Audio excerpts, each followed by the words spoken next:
Chapter 59. Sanzang's way is blocked at the fiery mountains. Monkey first tries to borrow the plantain fan.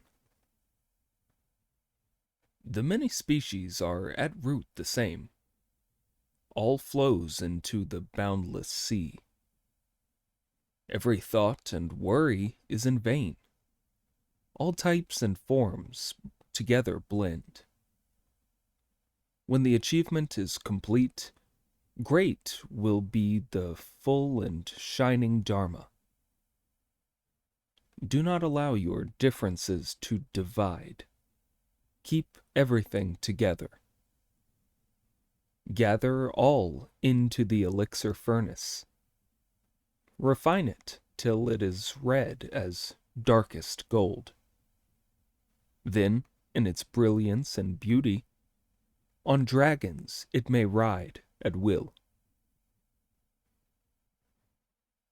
The story tells how Sanzang took back Brother Monkey as the Bodhisattva had instructed him and headed towards the western heaven, united in heart with Pig and Friar Sand. They were no longer in two minds, and the ape and the horse were firmly under control. Time shot by like an arrow. Days and nights alternated with the speed of a shuttle. After the scorching heat of summer, they were now in the frosts of late autumn. What they saw was the sparse clouds blown away by the wild west wind. Cranes calling in the distant hills amid the frosty woods. This is a chilly time, when mountain rivers seem longer than ever. The swan returns through the northern frontier passes. Migrating birds go back to their southern fields. The traveler feels lonely on the road. Monastic robes do not keep out the cold. As master and disciples pressed ahead, they began to feel hotter and hotter in the warm air. It is autumn now, so why is it getting hotter again? Sanzang asked, reining in his horse. Don't know, said Pig. There's a country in the west, Sihali, where the sun sets. People call it the end of the sky. At about 6 o'clock every evening, the king sends people on the city walls to band drums and blow bugles to cover the sound of the sea boiling. That's because when the fire of the sun falls into the western ocean, there's a great seething noise like something burning being plunged into water. If they didn't cover the noise with their drums and bugles, the shock would kill all the little children in the city. That's where I think we are, the place where the sun sets. When the great sage heard this, he could not help laughing. Don't talk such nonsense, you idiot. We're a long way from Sihali yet. The way our master keeps dithering and changing his mind, we won't get there in 3 lifetimes, even if we go on from childhood to old age, then to childhood again, and then to another old age and a 3rd childhood. Tell me then, brother, said Pig. If this isn't where the sun sets, why is it so scorching hot? The seasons must be out of joint, said Friar Sand. I expect they're following summer rituals here, although it's autumn. Just as the 3 disciples were arguing, they saw a farm by the side of the road. It had a red-tiled roof, red brick walls, and red painted doors, windows, and furniture. It was red everywhere. Wukong, said Sanzang, dismounting. Go to that house and find out why it's so burning hot. The great sage put his gold-banded cudgel away, neatened his clothes, and swaggered along the road like a fine gentleman. When he reached the gate to have a look, an old man suddenly appeared from inside. This is what he looked like.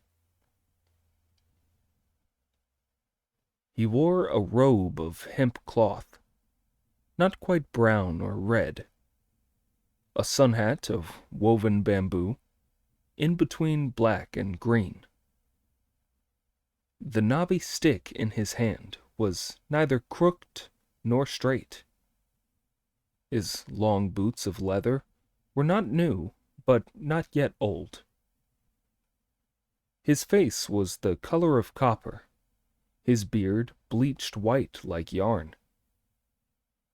Long eyebrows shaded his jade-blue eyes, and his teeth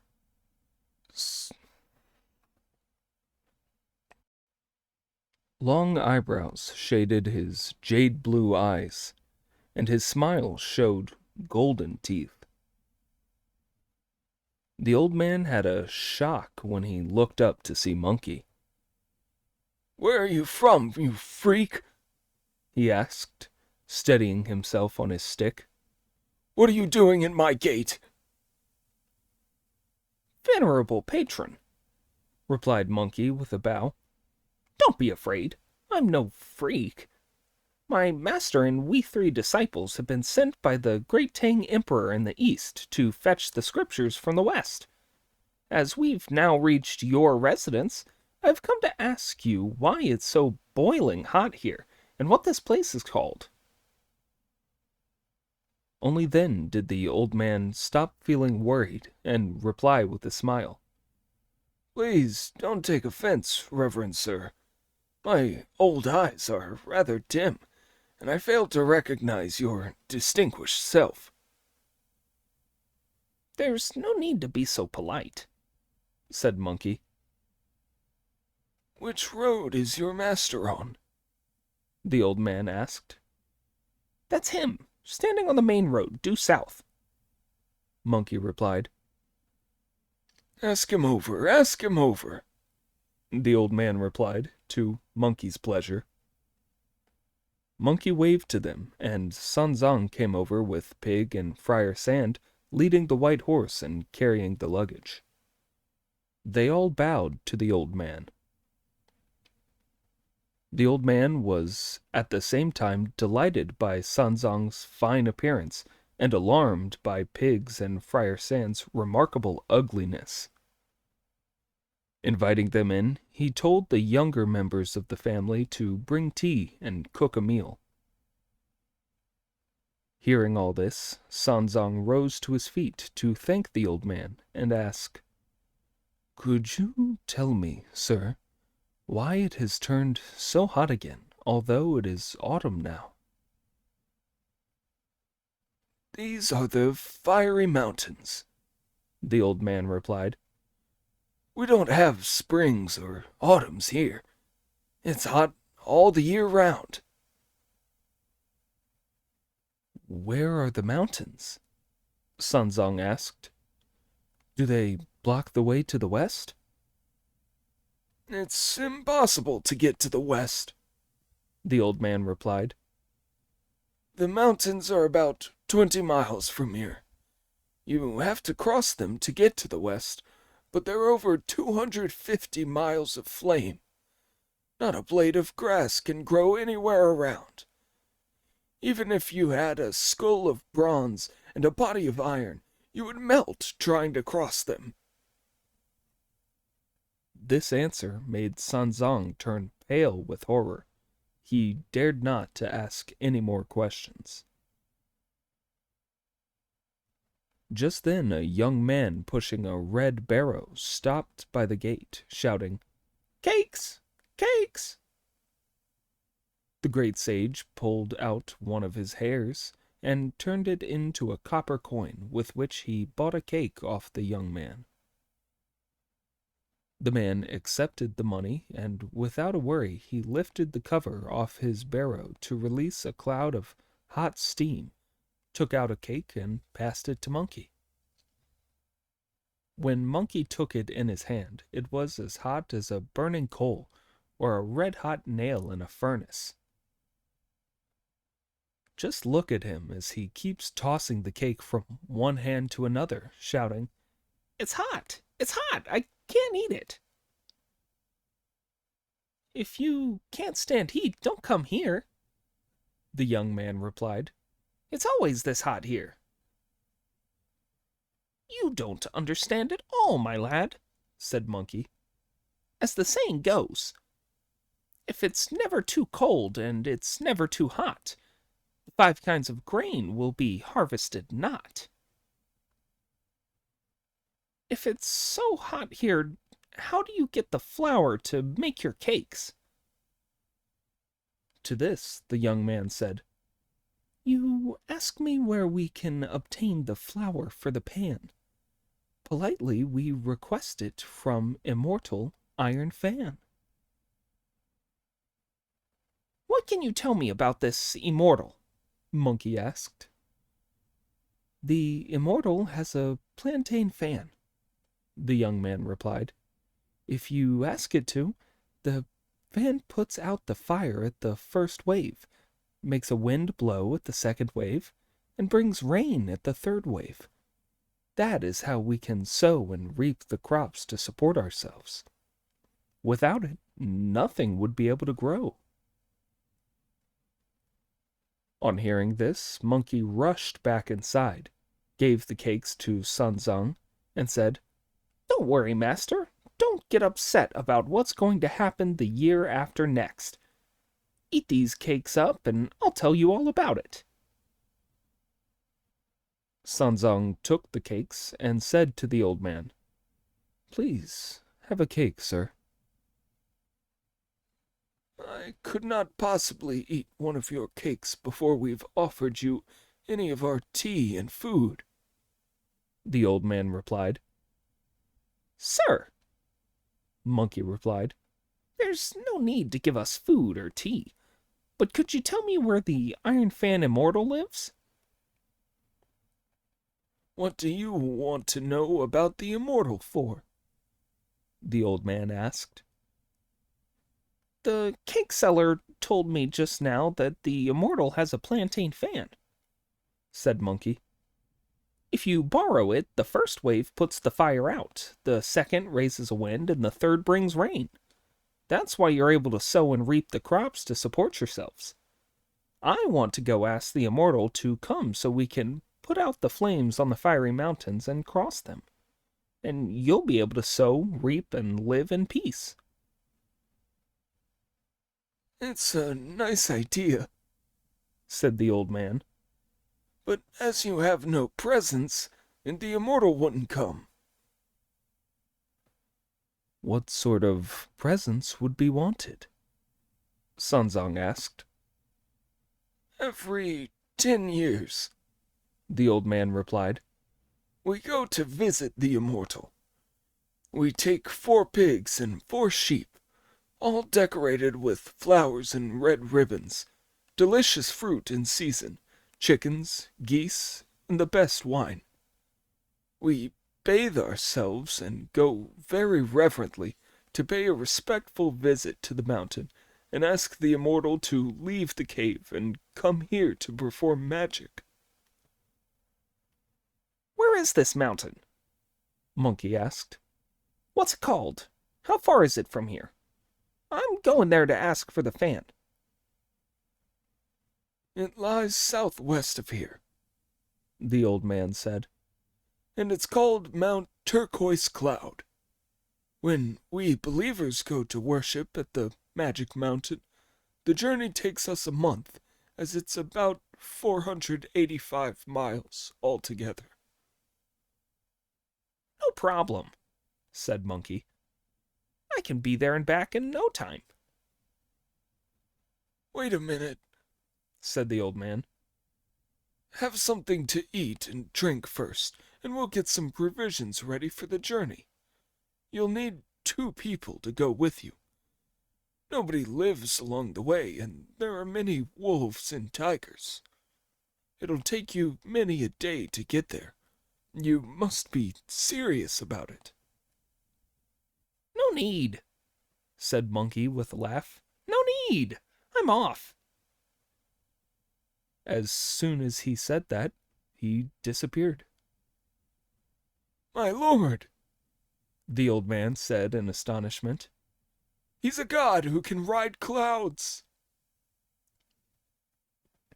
we shall say no more of how the family redoubled their offerings to the Tang priest, but tell of Monkey, who arrived at Mount Turquoise Cloud in an instant, brought his auspicious light to a stop, and started looking for the entrance to the cave. He heard the sound of an axe and saw a woodcutter felling a tree in the forest on the mountainside. Hurrying forward, Monkey heard him saying, "I recognize the ancient woods amid the clouds. The path is overgrown, the hillside steep. From western hills I see the morning rain. Returning to the south, the ford's too deep."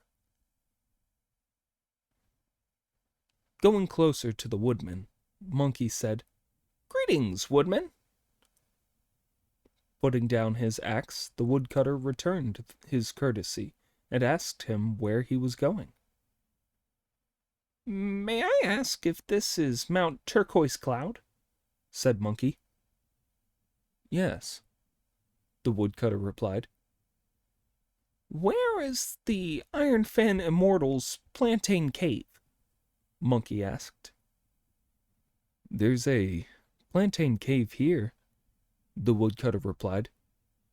"But no Iron Fan Immortal, only a Princess Iron Fan.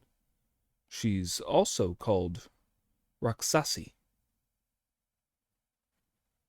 "They say the Immortal has a plantain fan that can put out the flames of the fiery mountains. Is that her?" Yes, the woodman said. "She's a sage, and she has this treasure that puts out fire. Because she protects the people who live over yonder, they call her the Iron Fan Immortal.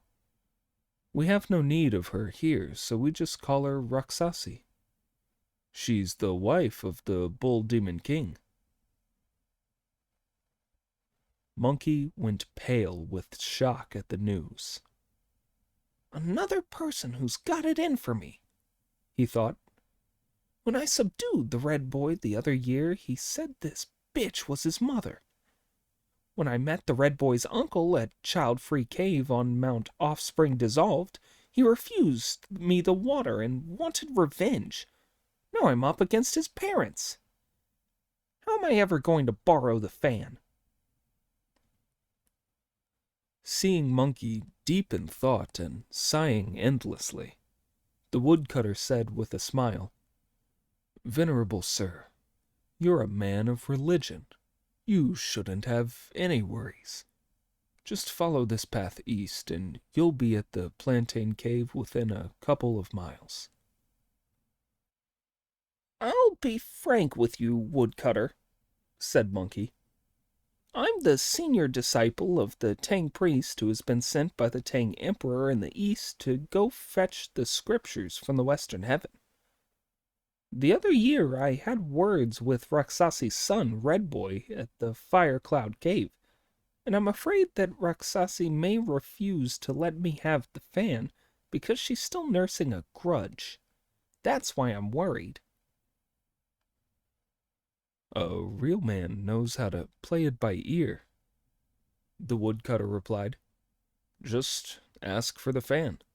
Forget about your old quarrel. I'm sure you'll be able to borrow it." Monkey made a respectful chant and said, "Thank you very much for your advice. I'm off." Brother Monkey then took his leave of the woodcutter and went straight to the mouth of the plantain cave. Both doors were tightly shut, and the scenery outside was magnificent. It was a splendid place. Indeed. The rocks were the bones of the mountain, and also the spirit of the earth. Clouds at sunset held night rain, and mosses lent the freshness of their green. The towering peaks outdid those of Panglai. The fragrant calm was like a magic island's. Wild cranes were perching in the lofty pines, while warblers sang in the weeping willows. This was indeed an ancient sight, the home of immortals for 10,000 years. The resplendent phoenix sang in the parasol trees, while azure dragons hid in the running waters. Vines hung over the winding paths, and creepers covered the steps of stone. Apes on the cliffs screeched to welcome the rising moon. In tall trees, birds sang for joy at the clear blue sky. The groves of bamboo were as cool as if it had rained. The flowers along the path were embroidered velvet. At times a cloud of white would blow from a distant peak. It had no single form as it drifted in the wind. "Open up, Brother Bull!" Monkey shouted as he went up to the doors. They opened with a creak, and out came a young girl carrying a flower basket in her hand and hoe over her shoulder. Indeed, though clad in rags and dressed in no fine array, her face was full of spirit, her heart set on the way. Monkey went up to her with his hands together in front of his chest and said, "Would you kindly tell the princess that I'm a monk going to the west to fetch the scriptures? I'm here to beg the loan of her plantain fan, as we can't get across the fiery mountains." "What monastery are you from?" the girl asked, "and what is your name? Please tell me so I can announce you." "I'm from the east," Monkey replied, "and my name is Sun Wukong." The girl went back into the cave, knelt to the princess, and said, "Your Highness, there's a monk from the east called Sun Wukong outside who would like to see you to ask for the loan of the plantain fan to cross the fiery mountains." The name Sun Wukong was like a pinch of salt thrown into a flame, or oil poured on a fire. Her face went bright red, and evil anger flared up in her heart. "So that damn monkey's here at last," she said with hatred. "Girl," she shouted, "fetch me my armor and my weapons." She then put on her armor, tied her pair of blue-tipped swords at her waist, fastened it all firmly, and went out. Monkey slipped over to the entrance to see what she looked like, and this is what he saw. A flowered kerchief tied around her head. A cloud-patterned robe of quilted brocade. A belt of 2 tiger sinews round her waist, revealing a skirt of embroidered silk. Her shoes, like phoenix beaks, were but 3 inches long. Her trousers, in dragon beard style, were adorned with gold. Brandishing her swords, she gave out angry shouts. She looked as lethal as the goddess of the moon. "Where's Sun Wukong?" Raksasi shouted as she came out of her cave. Monkey stepped forward, bowed, and replied, Monkey offers his respectful greetings, sister-in-law. I'm no sister-in-law of yours, she shouted angrily, and I'll have no greetings from you. Your worthy husband, the Bull Demon King, was once my sworn brother, Monkey replied. There were 7 of us altogether. As I learned that you were my brother Bull's good lady, of course I must call you sister-in-law. Damned ape, said Raksasi. If you're my husband's sworn brother, why did you have to do that terrible thing to our boy? Who is your son? Monkey asked, as if he did not know. He's the Red Boy, the Boy Sage King of the Fire Cloud Cave by Withered Pine Ravine on Mount How, Raksasi replied. You ruined him, and now you've come to our door to pay with your life. We've been longing to get our revenge on you, but didn't know where to find you. You'll get no mercy from me. Putting on the broadest of smiles, Monkey replied, You haven't gone into it thoroughly enough, sister-in-law. You've no reason to be so angry with me.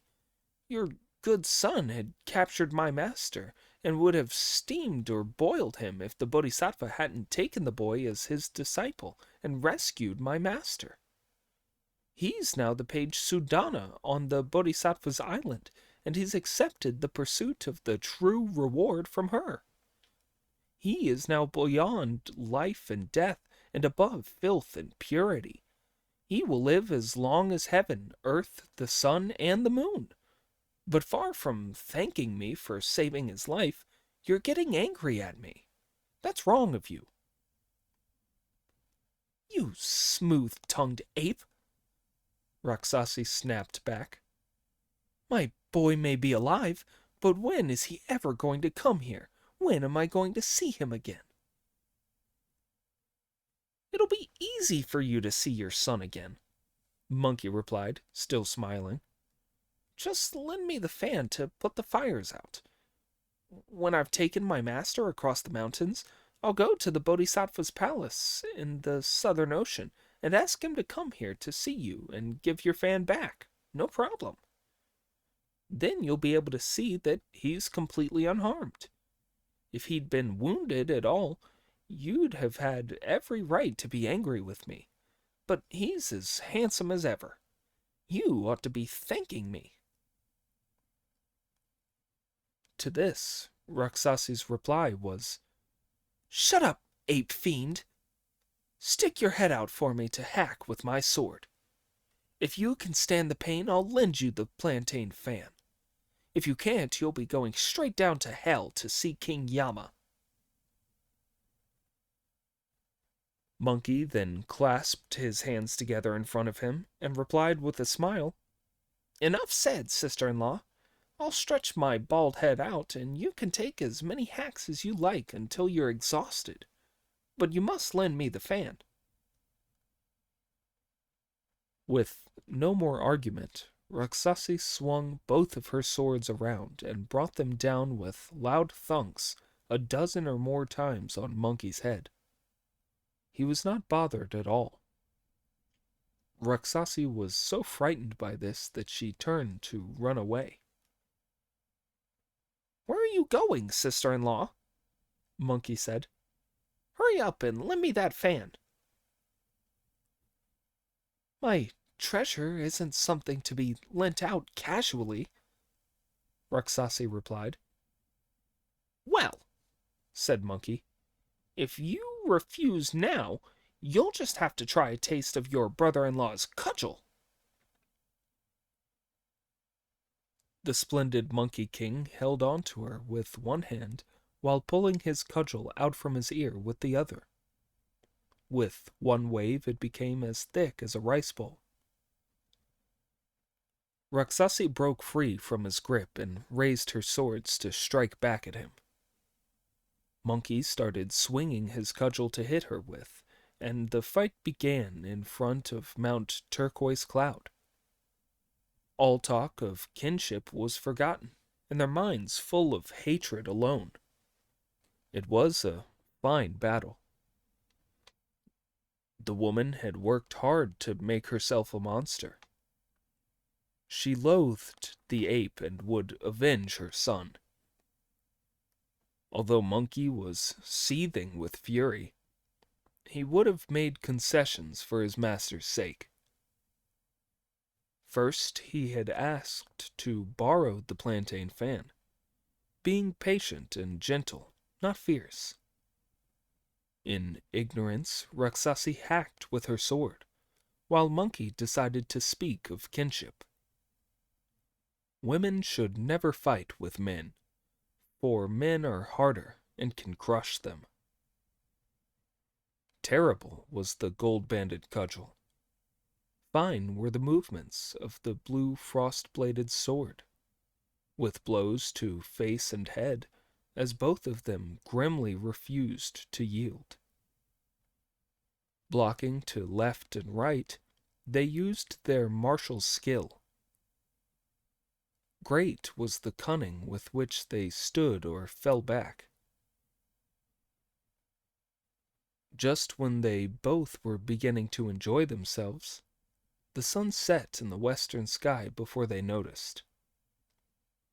Raksasi made ghosts and deities feel small, with many a wave of her true magic fan.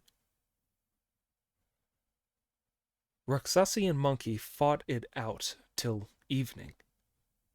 As Monkey's cudgel struck so hard and his technique was so flawless, she realized that she would never be able to beat him. She brought out her plantain fan, and with a single wave blew Monkey right out of sight.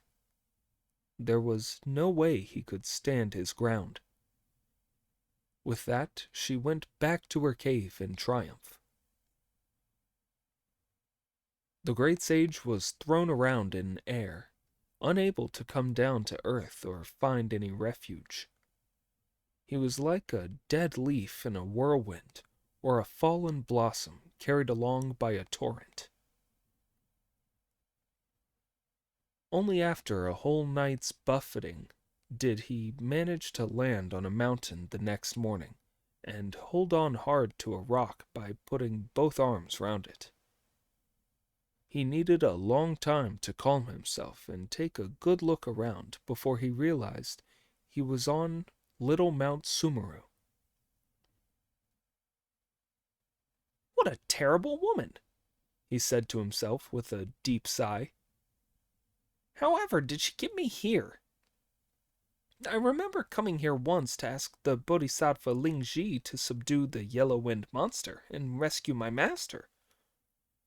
The Yellow-Wind Ridge is over 1,000 miles south of here, so as I've been blown back from the west, I must have come thousands and thousands of miles.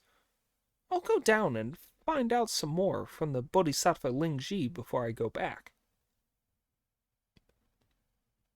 Just as he was making his mind up, he heard a resounding gong, so he hurried down the mountain and straight to the Dhyana monastery. The lay brother on the gate recognized Monkey and went in to announce, "The hairy-faced great sage, who asked the Bodhisattva to subdue the Yellow-Wind monster some years back, is here again." Realizing that this must be Sun Wukong, the Bodhisattva hurried down from his throne to greet him and lead him inside with the words, "Allow me to congratulate you. I suppose you have fetched the scriptures now." It'll be a long time yet, said Monkey. A long time. But why are you visiting my mountain if you have yet to reach the Thunder Monastery? The Bodhisattva asked. Since in your great kindness you subdued the Yellow-Wind monster for me some years ago, Monkey replied. Goodness only knows how much we've suffered on our journey. Now we are at the fiery mountains, but we can't cross them. When I asked the local people, they told me about an Iron Fan immortal who had an iron fan that could put the fires out. I went to visit the immortal only to discover that she's the wife of the Bull Demon King and the Red Boy's mother. I told her that her son is now Guanyin Bodhisattva's page, but she has it in for me because she can't see him. She refused to lend me her fan and fought me. When she realized that my cudgel was too much for her, she waved her fan and sent me hurling through the air till I landed here. That's why I've come blundering into your monastery to ask the way back. How far is it from here to the fiery mountains? The woman is called Rexasi, or Princess Iron Fan, replied Lingji with a smile. That plantain fan of hers is a miraculous treasure formed by heaven and earth behind Mount Kunlun ever since primal chaos was first separated. This leaf is the very essence of the negative yin principle, which is why it can put out fire. If she fans somebody with it, he'll be blown 27,000 miles before that negative wind drops. But this mountain of mine is only some 17,000 miles from the fiery mountains. You must have stopped here because you have the power to delay clouds, great sage. No ordinary mortal would have been able to stop. She's terrible, said Monkey. However is my master going to get across those mountains? Don't worry, great sage, Lingji replied. The Tang priest is fated to succeed on this journey with you. How can you tell? Monkey asked. Many years ago, when the Tathagata gave me his instructions, Lingji replied, he presented me with a wind-fixing pill and a flying dragon staff. The flying dragon staff was used to subdue the yellow wind monster, but I haven't yet tried out the wind-fixing pill, and I'll give it to you today. It'll stop the fan from being able to move you. You'll just have to ask to get it and put the fire out with it. You'll have an instant success. Monkey bowed deeply and expressed profound thanks. The Bodhisattva then produced a brocade bag from his sleeve and took out of it the wind-fixing pill. This he gave to Monkey to sew up securely inside the lapel of his tunic. I won't detain you here any longer, Lingji said as he saw Monkey out through the doors. Head northwest, and that will get you to Raksasi's mountain. Taking his leave of Lingji, Monkey rode his somersault cloud straight back to Mount Turquoise Cloud, and was there in a moment. "Open up! Open up!" he shouted, hammering on the doors with his iron cudgel. "Monkey's here to borrow the fan!" This so alarmed the servant girl inside the doors that she ran back and reported, "Your Highness, he's here to borrow the fan again." The news frightened Raksasi, who thought, "That damned monkey really has got some powers. If I fan anyone else with my treasure, they go 27,000 miles before stopping. How can he be back so soon after being blown away? This time I'll fan him 2 or 3 times, and he'll never be able to find his way back here." She sprang to her feet, tied all her armor firmly on, and went out of the cave with her swords in her hands, shouting, "Son the Novice, aren't you afraid of me? Why have you come back here to get yourself killed?" "Don't be so stingy, sister-in-law," said Monkey with a smile. You've got to lend it to me. I'll bring it back as soon as I've escorted the Tang priest across the fiery mountains. I'll give you my word as a gentleman. I'm not the sort of low creature who borrows things but doesn't give them back. Damned macaque! Raksasi shouted back. You're outrageous, and you understand nothing. I've got to avenge the loss of my son, so how could I possibly be prepared to lend you my fan? Clear off if you don't want a taste of my sword. The great sage, not at all afraid, struck back at her hands with his iron cudgel, and the two of them fought 6 or 7 rounds. By then, Raksasi's arms were becoming too tired to wield the swords, while Brother Monkey was feeling strong and fighting well. Seeing that the balance of the fight was tilting against her, Raksasi took out the fan and fanned it once in Monkey's direction. He stood unmoved, put his iron cudgel away, and said with a chuckle, This time it's different. Fan as much as you like. If I move an inch, I'm no man. She fanned twice more, and he still did not move.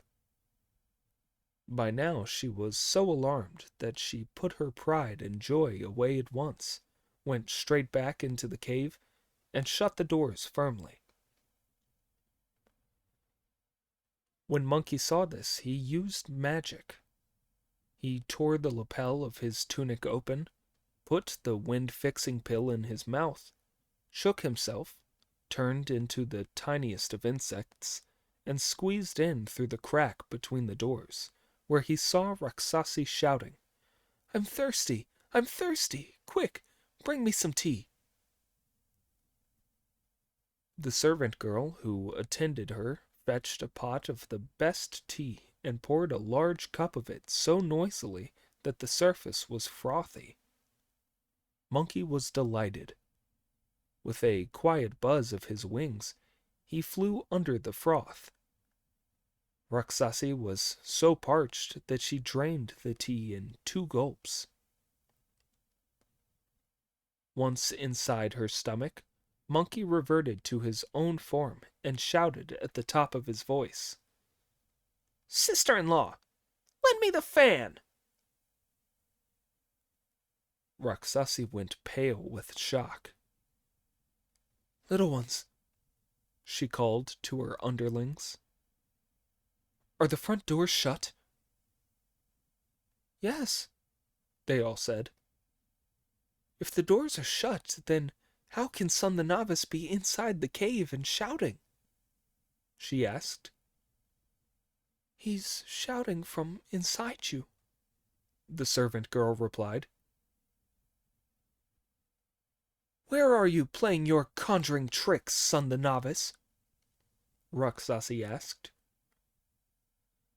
I've never been able to do conjuring tricks in all my life, Monkey replied. My magic and my powers are all real. I'm fooling around in your own insides, good sister-in-law. I've just seen your lungs and your liver. I know you're very hungry and thirsty, so I'll give you a bowlful to quench your thirst. With that he stamped his foot, giving Raksasi an unbearable cramp in her stomach that left her sitting groaning on the floor. Don't try to say no, sister-in-law, Monkey then said. I'm giving you a pastry in case you're hungry. He butted upwards, causing such a violent heart pain that she could only roll around on the ground, her face sallow and her lips white from agony. Spare me, brother-in-law, spare me, was all she could say. Only then did Monkey stop hitting and kicking. So you call me brother-in-law now, do you? He said. I'll spare your life for my brother Bull's sake. Give me the fan, and quick. You shall have it, brother-in-law, you shall have it, she said. Come out and get it. Fetch it and show it to me, Monkey said. She told the servant girls to fetch a plantain fan and stand holding it beside her. Monkey poked his head up her throat to see it and said, As I'm sparing your life, sister-in-law, I won't smash my way out under your ribs. I'll come out through your mouth. Open wide 3 times. With that, Raksasi opened her mouth, and Monkey turned back into the tiny insect to fly out and alight on the fan. Not realizing what had happened, Raksasi went on to open her mouth twice more. Come out, brother-in-law, she said. Monkey turned back into himself, took the fan, and said, Here I am. Thanks for the loan. With that, he strode forward while the underlings opened the doors to let him out of the cave. The great sage then turned his cloud around and headed back east. A moment later, he had landed the cloud and was standing by the red brick wall. Pig was very pleased indeed to see him. Master, he said, Monkey's here. He's back. Sanzang went out with the old man of the farm and Friar San to greet him, and they all went back inside.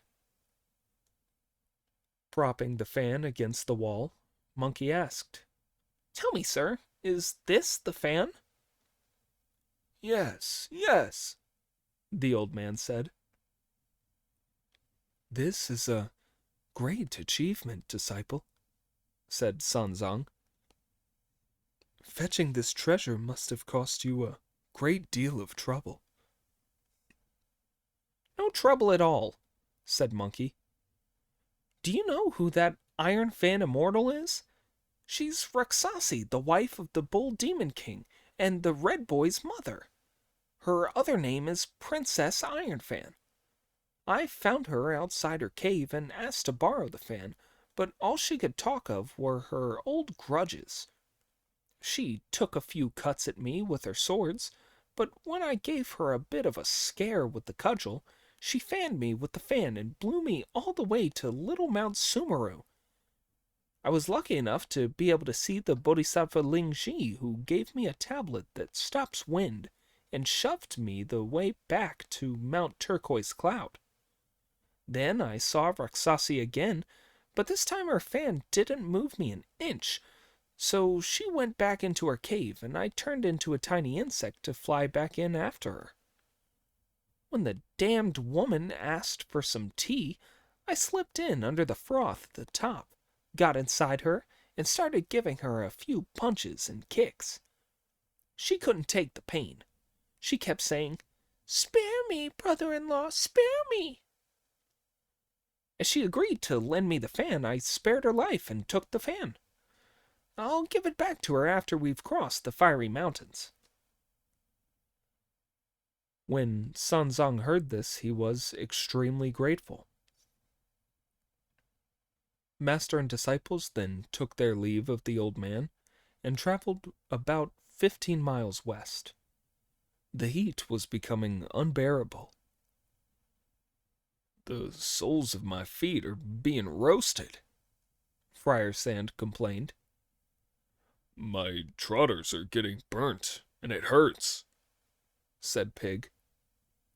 The horse was going much faster than usual, too. The ground was so hot that they could not stop, but every step was painful. Please dismount, master, said Monkey. And, brothers, stay here while I use the fan to put the fire out. When the wind and the rain come, the ground will be a lot cooler, and we'll be able to get across the mountains. He then raised the fan and fanned it hard once in the direction of the fire. Tongues of flame rose above the mountains. He fanned again, and they were 100 times as high. He fanned a third time, and now they were a couple of miles high and beginning to burn him. Monkey fled, but not before the 2 patches of fur had been burnt away. He ran straight back to the Tang priest and said, "Hurry back! Hurry back! The flames are coming!"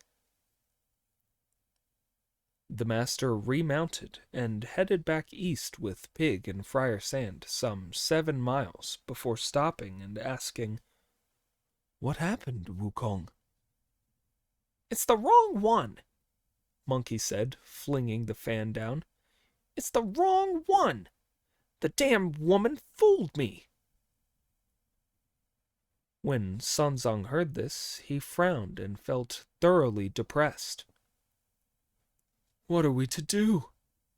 he sobbed, the tears flowing freely down his cheeks.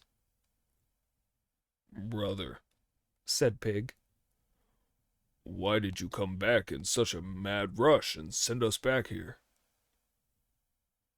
"The first time I fanned there were flames," Monkey replied. "The second time the fire got fiercer, and the third time the flames were a couple of miles high. If I hadn't run fast, all my fur would have been burnt off." "But you're always telling us that you can't be hurt by thunder and lightning, and that fire can't burn you," said Pig with a laugh. "How come you're afraid of it now?" "Idiot," said Monkey. "You don't understand anything. The other times I was ready, that's why I wasn't hurt. Today I didn't make any flame-avoiding spells or use magic to defend myself. That's why 2 patches of my fur were singed." "If the fire's so fierce and there's no other way to the west, what are we gonna do?" Friar Sand asked. "We'll just have to find somewhere where there isn't any fire," Pig replied.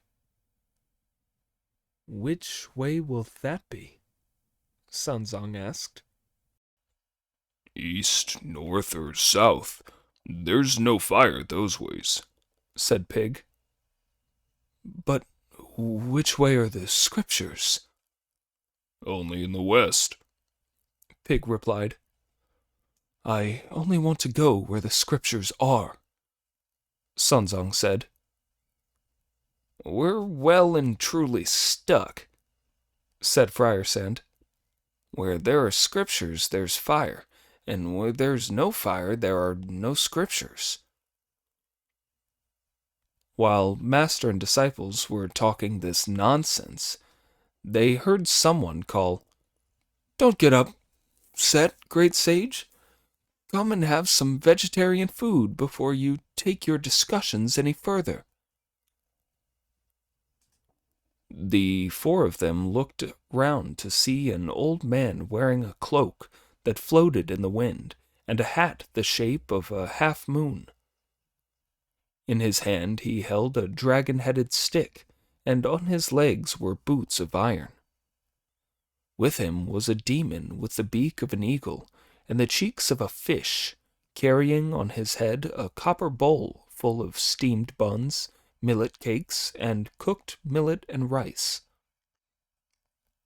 The old man bowed to them on the road to the west and said, "I am the local god of the fiery mountains. As I know that you are escorting this holy monk, great sage, and can't go any further, I have brought this meal as an offering." "Eating doesn't matter," Monkey replied. "When are these fires going to be put out so that my master can cross the mountains?" "If you want to put the fires out, you must first ask Raksasi to lend you the plantain fan," the local god said. Monkey went to the side of the path, picked the fan up, and said, "This is it, isn't it? The more I fan the flames, the more fiercely they burn. Why?" "Because it's not the real one," said the local deity with a laugh when he looked at it. "She fooled you." "Then how am I to get the real one?" Monkey said. The local god bowed again and had a slight smile on his face as he replied, If you want to borrow the real plantain fan, you will have to ask the strong-arm king. If you don't know all about the strong-arm king, listen to the explanation in the next installment.